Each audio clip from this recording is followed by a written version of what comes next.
अनुज जैसे ही दरवाज़ा खटखटाने को होता है कि दरवाज़ा खुद ही खुल जाता है और वो देखता है कि सामने एक महरून रंग की टाइट जालीदार नाइटी पहने एक कमसिन सी महिला खड़ी है। उसने गाढ़े लाल रंग की लिपस्टिक लगा रखी थी। खुले हुए काले घने रेशमी बाल उसकी एक छाती को ढके हुए थे। उसकी कामुक निगाहों में कामुकता के साथ साथ गहरा काला काजल भी लगा था। वो बड़ी ही मादक लग रही थी। इससे पहले कि अनुज कुछ समझ पाता, उसने झटके से अनुज की शर्ट पकड़कर उसे अंदर घसीटकर दरवाजे पर कुंडी लगा दी और अनुज के सीने से चिपककर उसके चेहरे और गर्दन पर चुंबनों की झड़ी लगा दी। अनुज का पूरा चेहरा लिपस्टिक से लाल हो चुका था। फिर उसने अनुज को पकड़कर बेड पर धकेल दिया और खुद उसके ऊपर चढ़कर उसे जहां तहां काटने लगी, चूमने लगी। वो कई जन्मों की प्यासी लग रही थी और आखिर हो भी क्यों ना, क्योंकि शादी होते ही तो उसका पति बाहर चला गया था। तब से वो अकेली ही थी। अनुज के चेहरे को चूमते वक्त उसके रेशमी बालों से अनुज का पूरा चेहरा ढक गया था और उसके खूबसूरत बालों से निकलने वाली मादक खुशबू से अनुज भी अपने होश खो बैठा। और फिर उसने उस औरत को बेड पर पटक दिया और सारी रात उलट पलट के। अनुज और उसके पिता कई सालों से प्लाईवुड के धंधे में थे।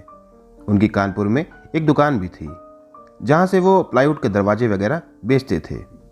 दोनों ने अपने धंधे में जी जान लगाकर मेहनत की थी और आज जीवन भर की मेहनत के बाद प्लाईवुड की एक बहुत बड़ी फैक्ट्री लगा ली, जहां अब हजारों की तादाद में प्लाईवुड बस मिनटों में निकल जाते थे। अब बहुत दूर दूर से उन लोगों को बड़े बड़े ऑर्डर मिलने लगे थे। फैक्ट्री पर ग्राहकों के ट्रकों की लंबी लाइन लगी रहती थी। अनुज और उसके पिता काम से फुर्सत ही नहीं पाते थे।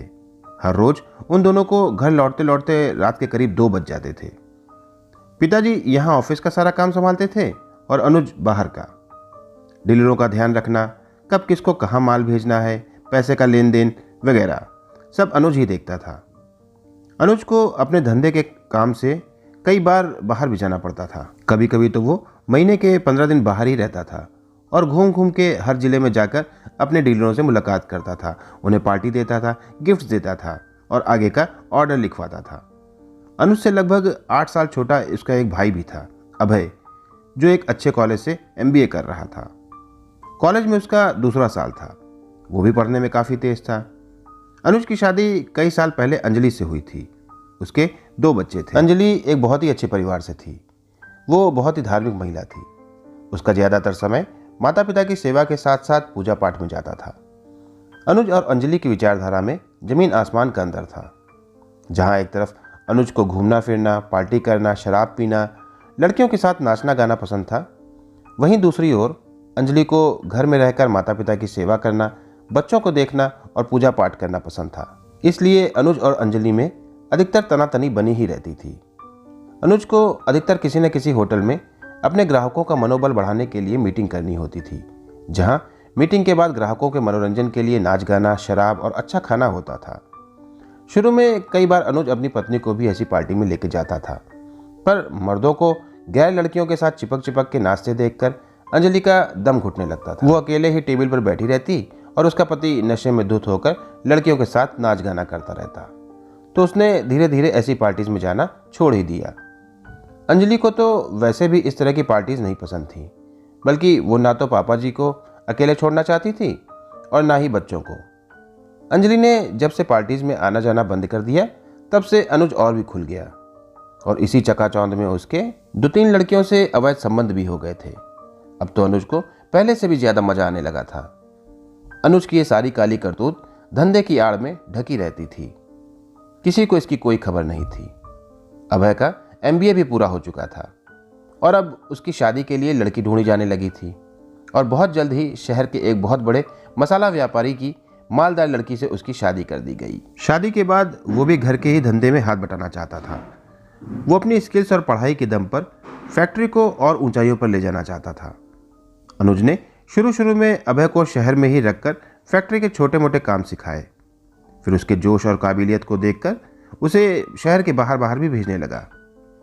अभय की पत्नी वर्तिका अपनी जेठानी अंजलि से बिल्कुल अलग थी। उसे घूमना फिरना, फैशन करना, लेट नाइट पार्टीज एंजॉय करना सब बहुत पसंद था।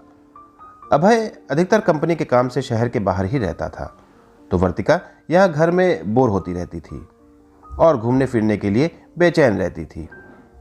एक बार अनुज को शहर में ही किसी पार्टी में जाना था, पर उसकी पत्नी ने जाने से मना कर दिया, तो वो अपने भाई की पत्नी वर्तिका को लेकर चला गया। उस दिन वर्तिका को बहुत मजा आया और दोनों लोग पार्टी खत्म करके देर रात लौटे।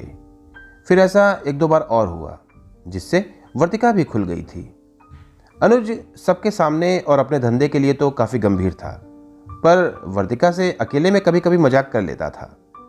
वर्तिका को भी अपने जेठ की छेड़खानी पसंद आती थी। अनुज और वर्तिका दोनों ने ही क्लब ज्वाइन कर रखा था, जहां स्विमिंग पूल भी था। हालांकि अंजलि भी उस क्लब की मेंबर थी, पर वो कभी जाती नहीं थी। वो अधिकतर घर में ही सबकी सेवा में लगी रहती थी। एक शाम स्विमिंग पूल में अनुज और वर्तिका साथ में मस्ती करने लगे और एक दूसरे के साथ खेलने लगे, तैरने लगे। अब पानी के नीचे क्या हो रहा था किसी को कुछ नहीं पता, क्योंकि नीचे काफ़ी अंधेरा था। अनुज ने कई बार वर्तिका की छाती में हाथ लगाया, जिससे वर्तिका मुस्कुरा देती है और खुशी से तैरने लगती है।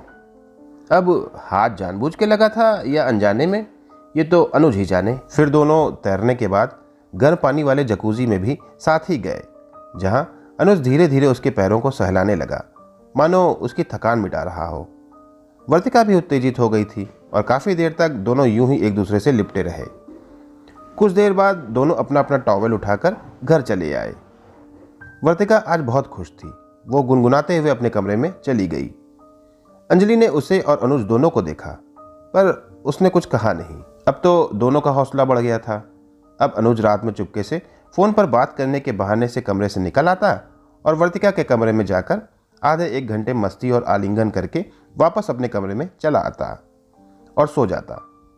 अंजलि को पहले तो इन सब बारे में कभी कुछ नहीं पता था, पर इन दिनों अनुज की तबीयत कुछ ज़्यादा खराब रहने लगी थी। उसका ब्लड प्रेशर काफ़ी ज़्यादा रहने लगा था। दवा खाने के बाद भी उसका ब्लड प्रेशर कम नहीं होता था। डॉक्टर ने उसे ज़्यादा भागदौड़ करने को मना किया और टेंशन लेने को भी पूरी तरह से मना कर दिया। पर अनुज की लाइफस्टाइल ऐसी थी कि वो भागदौड़ और टेंशन से दूर ही नहीं रह सकता था। पर फिर भी अंजलि अनुज का बहुत ख्याल रखती थी और कोशिश यही करती थी कि अनुज ज़्यादा चिल्लाए नहीं, ज़्यादा टेंशन ना ले। एक रात सोते सोते करीब 1:30 बजे अंजलि की अचानक से आंख खुली तो उसने देखा कि अनुज बेड पर नहीं है। उसे लगा कहीं अनुज की तबीयत तो नहीं खराब हो गई। वो अनुज को ढूंढने के लिए बेड से उठ के बरामदे तक आ गई, फिर किचन में गई, पर अनुज का कहीं पता नहीं चला। वो जैसे ही पापा वाले कमरे में अनुज को देखने के लिए मुड़ी तो उसने देखा कि सामने वाले कमरे से अनुज अपनी नाइट ड्रेस पहनकर निकल रहा था। उसकी हालत कुछ और ही बयां कर रही थी। दरअसल वो कमरा वर्तिका का था। इतना देखते ही अंजलि को जैसे सांप सूंघ गया था। उसे चक्कर आ गया और वो बेहोश होकर गिर गई। गिरने से उसका सर फट गया और बहुत सारा खून बहने लगा। अनुज ने घबराकर उसे आनन फानन में हॉस्पिटल में एडमिट कराया और कुछ घंटों बाद उसे टाँके लगवाकर डिस्चार्ज करा के घर ले आया।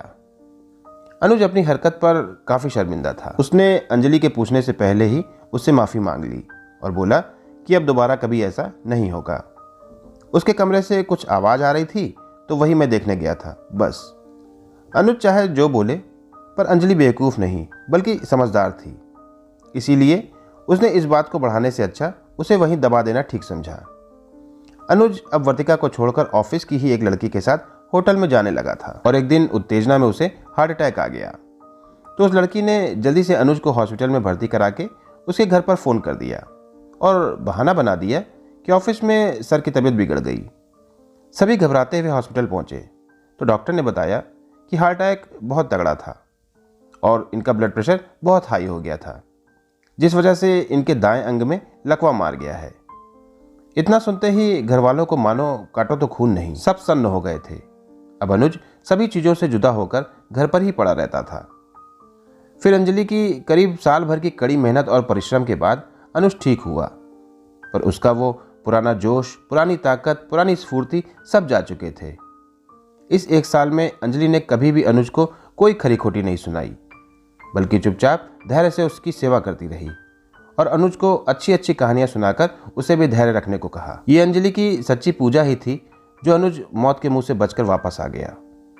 अब अनुज ऑफिस का सिर्फ बैठने वाला काम ही संभालता है। उसने सारा चार्ज अभय को दे दिया है।